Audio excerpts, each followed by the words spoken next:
प्रश्नावली 3 का 5वां प्रश्न बोल रहा है कि एक समबाहु त्रिभुज पर अंतःवृत्त व परिकेंद्र की रचना की अंतःवृत्त व परिवृत्त की रचना कीजिए। पहले एक समबाहु त्रिभुज बनाना है, उस पर उसी वृत्त त्रिभुज पर अंतःवृत्त और परिवृत्त की रचना करनी है। उसके बाद अंतः केंद्र और परिकेंद्र बताना है। हमें ये बताना है अंतः केंद्र और परिकेंद्र की दोनों ही एक ही जगह पर स्थित है या नहीं, एक ही बिंदु पर अंतःवृत्त और अंतः केंद्र और परिकेंद्र भी स्थित है या नहीं। अच्छा, अंतः केंद्र परिकेंद्र कहते किसको है? अंतःवृत्त बनाने वाले केंद्र को अंतः केंद्र और परिवृत्त बनाने वाले केंद्र को परिकेंद्र कहते हैं, है ना। तो अंतः केंद्र और परिकेंद्र एक ही बिंदु पर या स्थित है या नहीं। अगर अंतः केंद्र O एक अंतः केंद्र बन रहा है त्रिभुज के अंदर, एक त्रिभुज है, वहाँ पे एक वृत्त बन रहा है ना। इसका केंद्र O है, इसका केंद्र O केंद्र से ये परिवृत्त बन रहा है, अंतःवृत्त बन रहा है। इसी O केंद्र से जो परिवृत्त बनने वाला है, जो तीनों शीर्षों से गुजरेगा, वो वाला वृत्त जो बनने वाला है, इसको बोलते हैं परिवृत्त, है ना। इसका जो केंद्र होगा वो भी इसी O से बनेगा या नहीं, ये हमें बताना है। ठीक है, सबसे पहले तो समबाहु त्रिभुज की रचना करनी है। अच्छा, समबाहु त्रिभुज कहते किसको हैं? जिस त्रिभुज की सभी कोण और सभी भुजा समान हो, इक्वल एंगल और इक्वल लेंथ के उसकी भुजा हो, वो समबाहु त्रिभुज कहलाता है। तो इसके लिए दो तरीका होता है समबाहु त्रिभुज बनाने के, दो तरीके। कौन से? पहले तो एक रेखा खींचनी है हमें, है ना। इसको नाम ले लेते हैं BC, एक रेखाखंड BC। तो अगर हमें समान कोण के हिसाब से बनाना है तो हमें पता है कि समबाहु त्रिभुज की तीनों कोण कितने अंश के होते हैं? 60 अंश के, है ना। तो B पर प्रकार की नोक को रख करके हमें प्रकार की सहायता से 60 अंश का कोण बनाना है। क्या करना पड़ेगा? किसी भी नाप की त्रिज्या का एक चाप काटेंगे BC पर, है ना। उतना ही नाप के चाप को C पर रख करके हमें उसी नाप का चाप एक बार और काटना है C पर रख करके। ठीक है, अब इसी नाप के चाप को दोबारा B से जो काटे थे उतने ही चाप को फिर से काटेंगे और C से भी उसी नाप के चाप को दोबारा उतना ही नाप का फिर से काटेंगे, है ना। अब ये दोनों कटान बिंदु जहाँ जहाँ पे मिल रहे हैं वहाँ से एक सीधी लकीर हमें खींचनी है।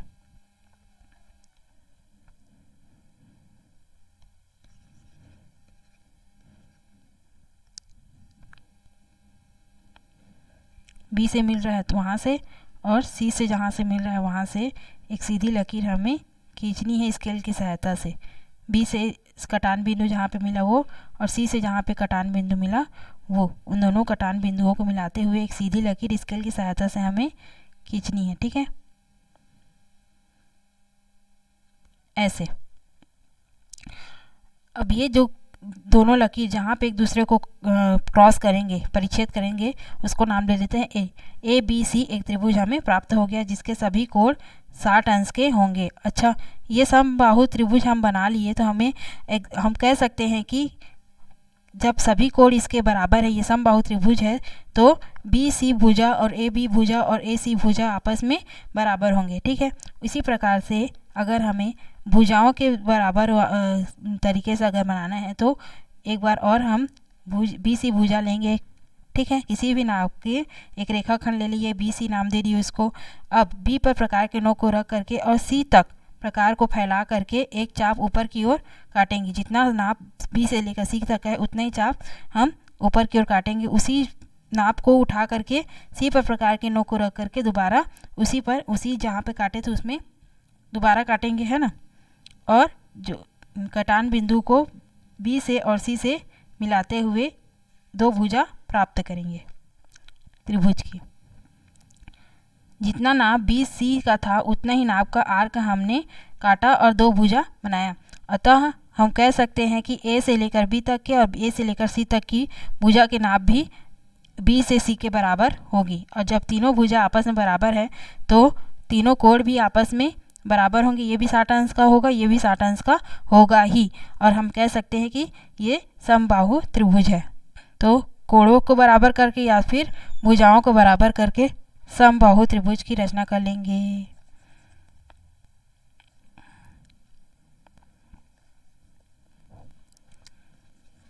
इस प्रकार से, है ना।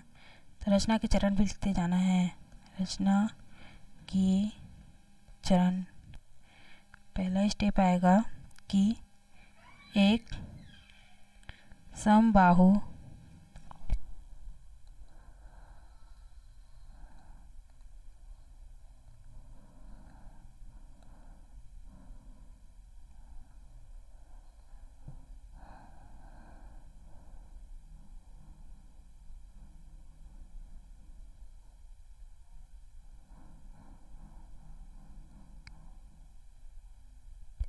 त्रिभुज ABC की रचना की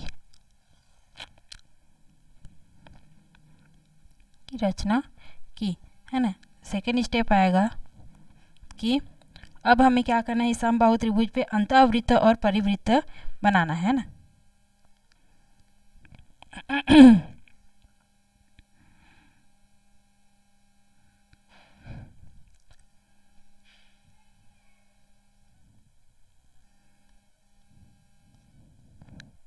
अंतःवृत्त और परिवृत्त बनाना है। शॉर्ट आंसर को हटा देते हैं। त्रिभुज बनाने के बाद एक्स्ट्रा जो है उसको पेंसिल में बना रहे हैं आप, तो रबड़ से मिटा सकते हैं। त्रिभुज तो बन गया हमारा समबाहु त्रिभुज, है ना। अब पहले तो अंतःवृत्त बना लेते हैं, उसके बाद फिर परिवृत्त बनाएंगे। अंतःवृत्त और दूसरा बनाना है हमें परिवृत्त। दोनों के लिए हमें बताए विधि। अंतःवृत्त बनाना है तो हमें क्या करना पड़ेगा, कोण समद्विभाजक करना पड़ेगा। कोणों को समद्विभाजित दो भागों में विभाजित करना होगा। और अगर परिवृत्त बनाना है तो त्रिभुज की भुजाओं को समद्विभाजित करना पड़ेगा, है ना। तो इसकी भुजाओं को समान दो भागों में विभाजित करना होगा। तो बी पर प्रकार की नोक को रख करके बी कोण को और सी कोण को हम क्या करते हैं, कोण समद्विभाजक करते हैं। कोण का दो समान भागों में विभाजित करते हैं। तो बी पर प्रकार की नोक को रख करके दोनों भुजा ए बी और ए सी पर समान दो चाप काटेंगे।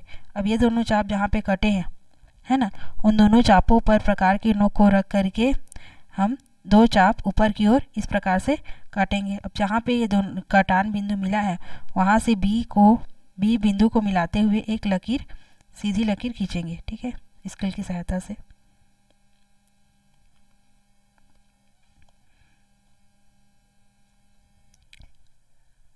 उसी प्रकार से सी पर प्रकार की नोक को रख करके दो चाप काटेंगे भुजा पर, है ना।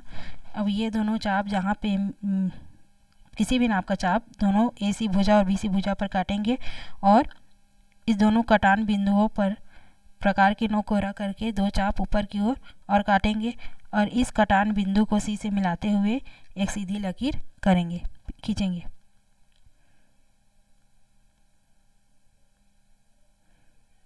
ध्यान रहे कि ये जो एंगल बाइसेक्टर मतलब कि कोण समद्विभाजक हम खींच रहे हैं वो एग्जैक्ट होना चाहिए। अगर एग्जैक्ट नहीं हुआ तो जो वृत्त बनने वाला है वो इस त्रिभुज की भुजाओं को स्पर्श करते हुए नहीं जाएगा, है ना।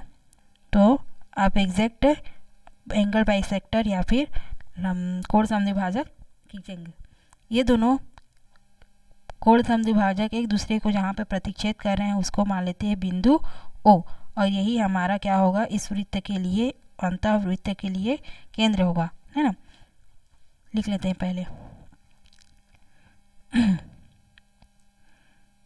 दो कोण समद्विभाजक खींचा, दो कोण समद्विभाजक खींचा जो एक दूसरे को ओ पर प्रतिच्छेद करती है। ओ ही हमारा क्या होगा, अंतः केंद्र। ओ बिंदु ओ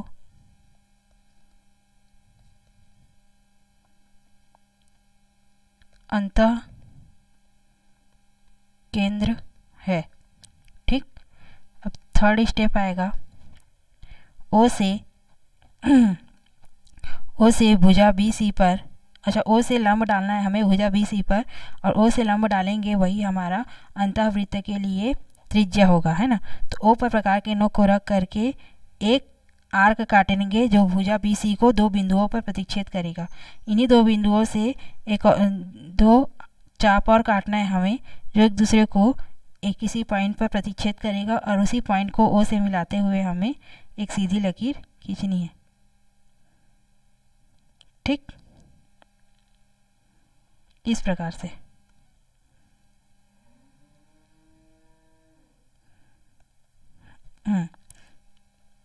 ये जो लकीर हमने खींची है वो भुजा BC को जिस पॉइंट पर प्रतिच्छेद करेगा उसको नाम ले लेते हैं, या जिस पॉइंट पर मिलेगा उसको M नाम दे दिए। OM हमारा अंतःवृत्त के लिए क्या बनेगा, त्रिज्या।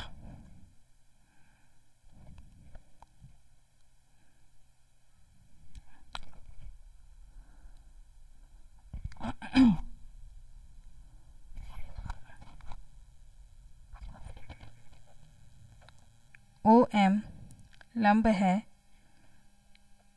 BC पर खींचा, वह OM को त्रिज्या लेकर, मानकर नहीं लेकर, OM को त्रिज्या लेकर वह O को केंद्र मानकर एक वृत्त खींचा जो त्रिभुज के तीनों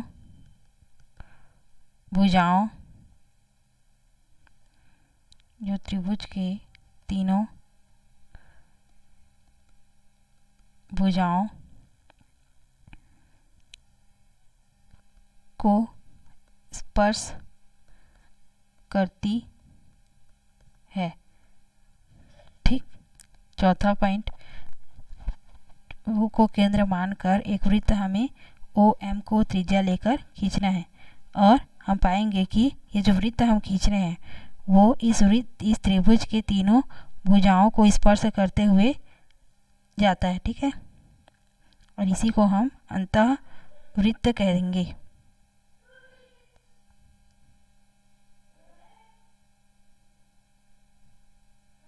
और इसी को हम अंतःवृत्त कहेंगे। ठीक है, अब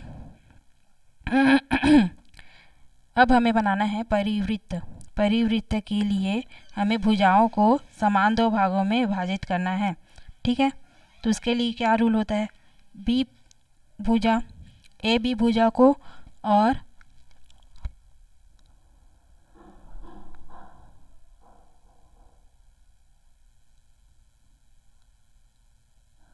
AC भुजा को और AC भुजा को हम क्या कर सकते हैं, बाइसेक्ट कर सकते हैं।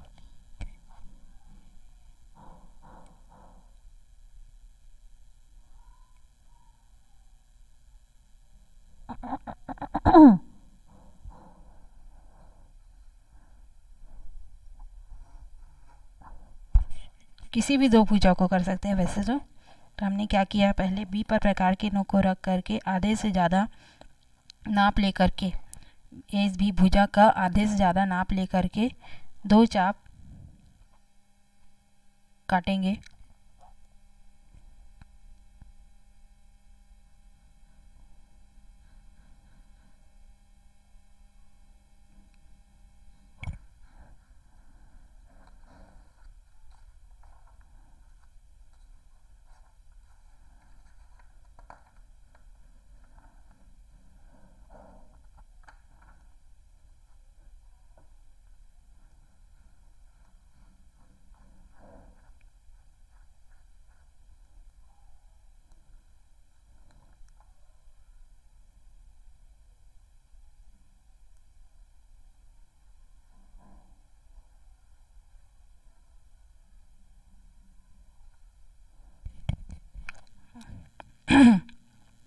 प्रकार की नोक को बी पर रख करके आधे से ज़्यादा नाप ले करके दो चाप ऊपर और नीचे की ओर काटेंगे, है ना।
स्पर्श करती है, भुजाओं को स्पर्श करती है, तीनों त्रिभुज की तीनों भुजाओं को स्पर्श करती है। अंतःवृत्त बन गया, अंतः केंद्र भी पता चल गया। अच्छा, हमने बताया अभी कि ओ इस वृत्त के लिए अंतः केंद्र होगा। परिवृत्त की बारी है ना, तो क्या करेंगे, त्रिभुज की किसी भी दो भुजाओं को लंब भुजाओं पर लंब समद्विभाजक खींचेंगे, ठीक है। तो सी भुजा का और बी सी भुजा का खींच लेते हैं, है ना। तो सी पर प्रकार के नोक को रख करके दो चाप हमें काटना है, आधे से ज़्यादा ए सी भुजा को नाप करके दो चाप, एक ऊपर की तरफ एक नीचे की तरफ काटेंगे,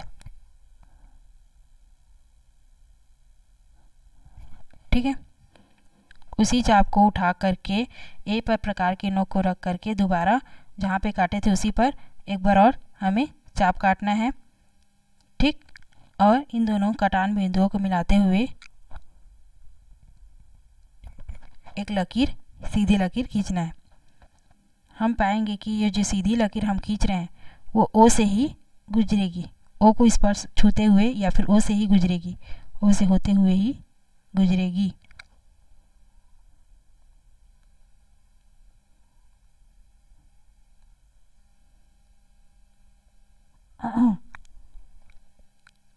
ए सी भुजा को हम कर रहे हैं ना, ए सी भुजा पर लंब समद्विभाजक खींच रहे हैं।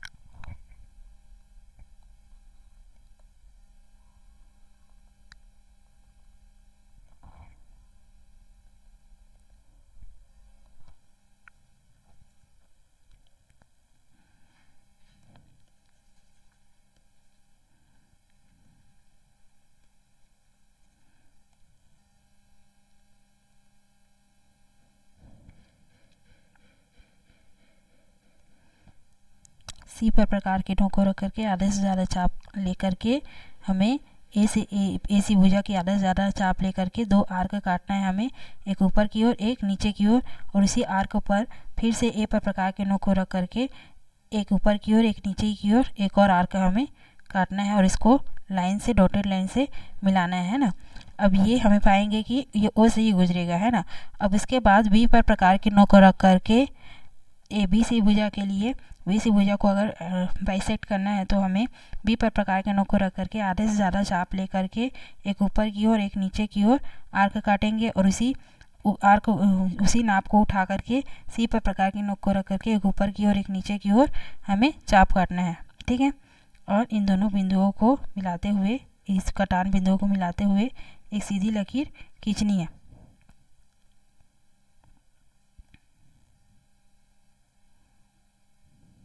ठीक। हम पाएंगे कि ये हमारा बी सी भुजा के लिए लंब समद्विभाजक होगा, ठीक। और ये एक ओ से ही होकर गुजरेगा, बिंदु ओ से ही होकर गुजरेगा, ठीक है। हमने क्या क्या किया,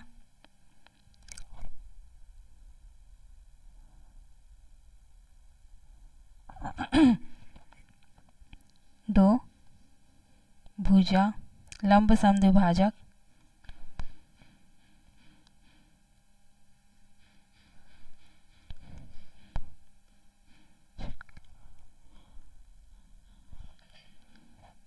त्रिभुज के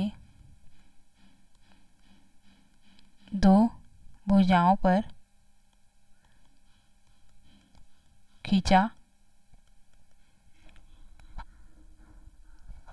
जो एक दूसरे को ओ पर मिला, अतः ओ क्या होगा? परिकेंद्र होगा। ओ हमारा क्या होगा? परिकेंद्र होगा। ठीक। 5वां पॉइंट, अब ओ बी, ओ ए और ओ सी को त्रिज्या लेकर हमें एक वृत्त की रचना करनी है जो कि इस त्रिभुज के तीनों शीर्षों से होकर गुजरेगा और गुजरेगा ही।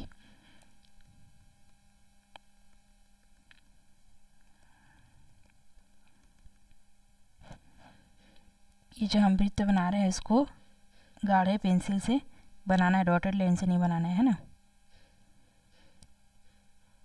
फ्री हैंड में ठीक से वृत्त नहीं बन रहा है, आप प्रकार की सहायता से बनाएंगे तो आपकी कॉपी में अच्छे से ये सर्कल ड्रॉ होगा। ठीक है।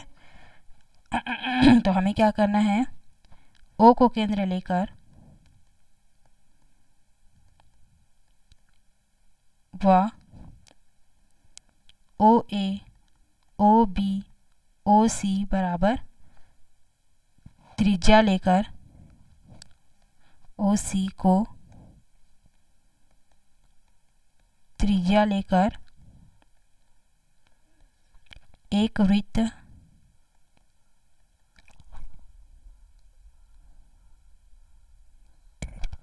खींचा जो त्रिभुज के तीनों शीर्षों से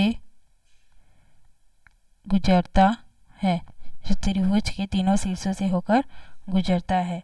अच्छा, अब इस वृत्त, अंतःवृत्त और परिवृत्त के लिए त्रिज्या को नाप लेंगे और लिख लेंगे, लेकिन पूछा नहीं है प्रश्न में, लेकिन फिर भी हम क्या करेंगे, ओ एम को स्केल की सहायता से नाप करके O M is equal to जितना सेंटीमीटर निकलेगा उसको लिख लेंगे और ओ बी, ओ ए या फिर ओ सी को नाप करके जितना सेंटीमीटर मिलेगा उसको लिख लेंगे। ठीक है।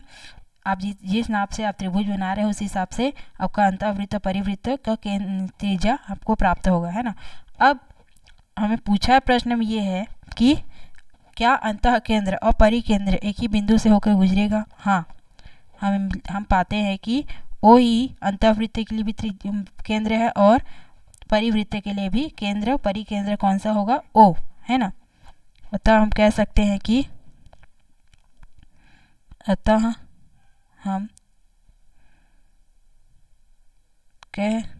हम कह सकते हैं कि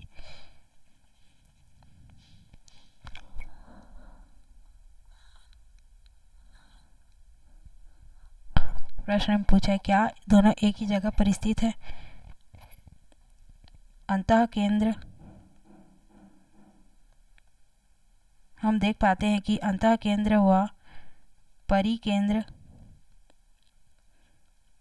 एक ही बिंदु ओ पर स्थित है। यही हमारा प्रश्न था। 5वां प्रश्न में यही पूछा था कि परिवृत्त अंतःवृत्त बनाइए और अंतःवृत्त परिकेंद्र निकालिए और क्या बताना है कि हमें कि दोनों एक ही जगह पर स्थित है या नहीं। हाँ, अंतः केंद्र और परिकेंद्र एक ही जगह पर स्थित है, दोनों ओ पर ही स्थित है ना। ओ एम और ओ ए, ओ बी और ओ सी को नाप करके हमें यहाँ पे लिखना भी है 4वां पॉइंट पर। ठीक है। नेक्स्ट देखते हैं इसके बाद 6वां प्रश्न, कोई 3 असंरेख बिंदु नॉन कॉलिनियर पॉइंट लीजिए और उनसे गुजरने वाली एक वृत्त की रचना करना है हमें। ठीक है। उसके बाद 7वां प्रश्न, मोहन अपनी शाला में शाला के वृत्ताकार मैदान के केंद्र पर झंडा फहराना चाहता है। मैदान में किस जगह झंडे के लिए खंभा गड़ाया जाए यह पता लगाने के लिए उसे जोया और राहुल की सहायता लेनी पड़ी। सोचिए तीनों ने मिलकर खंभे के लिए जगह कैसे ढूंढी होगी। तो ये 2 प्रश्न बचे प्रश्नावली में। ठीक है, नेक्स्ट वीडियो में बनाएंगे।